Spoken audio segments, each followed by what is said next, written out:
So you gave a talk at GDC last year called Less Talk, More Rock. Yeah. And then, you know, the game has a lot of talking in it, actually. Yeah.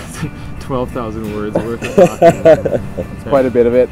But I think it's also done in a really, really interesting way. Number one, the perspective, the sort of royal we, is a really interesting way to tell a story. And then beyond that, it's like got this really sort of modern vernacular that I really appreciate. It's funny, right? Cool. And that's good. But we like jokes. Everything is split into 140 character chunks so that you can tweet any line of almost any line of dialogue in the game. Every line. Every line? Is it every line? Yeah.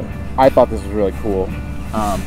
But the first line where it's teaching you about being able to tweet things, I logged in and it tweeted for me, and my first reaction was, oh, people hate that. I'm going to go and delete it. And, well, it was partially because I had the game early and I didn't want to, you know, I didn't feel like I needed to, like, promote that I had it before other people. I thought that was a little rude. But I did end up, there was one line that appeared, I don't know, halfway through the experience, and it was just so good. I loved the writing so much, I decided to tweet it. And a couple days later, there was a podcast that I was listening to, the 8-4 Play podcast, where one of the people on the podcast mentioned that they thought it was a little weird that I was, you know, sending cryptic tweets about the game. It was JJ. He didn't understand that it's like one of the mechanics. It's like it really is part of the game. Why did you decide to go this route with it, and what do you think players are going to get out of it? Well, definitely spreading word is commercially a good idea. Yeah. But a lot of the games that do that, it does get kind of spammy because you're seeing just like the same score or the same event, and it just it's not super interesting. Right.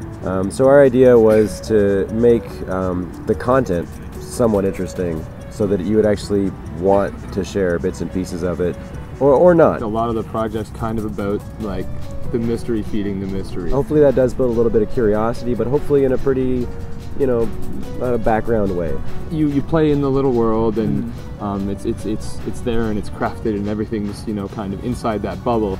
But the second you put something out onto Twitter, it's kind of in a weird way breaking out of the, you know, the game world itself. So, and kind of feeding into that mystery. And it's not just about like, oh, what's my friend playing? It's kind of more about like, you know, you want to learn about the Scythian because there is something interesting being said about that character. I think we can sleep pretty soundly in the way that we're using Twitter and social networks, and that it's opt-in, but we also feel like we are offering something that people will dig. Yeah. And you think of like back when you're playing Legend of Zelda and you get stuck and you just don't know what's going to happen, and then you go to school or wherever, and you find out that it's like, oh, I got to burn the 5th tree on the right of this one map, and then your mind is blown and you can't wait to go back and check it out. Right.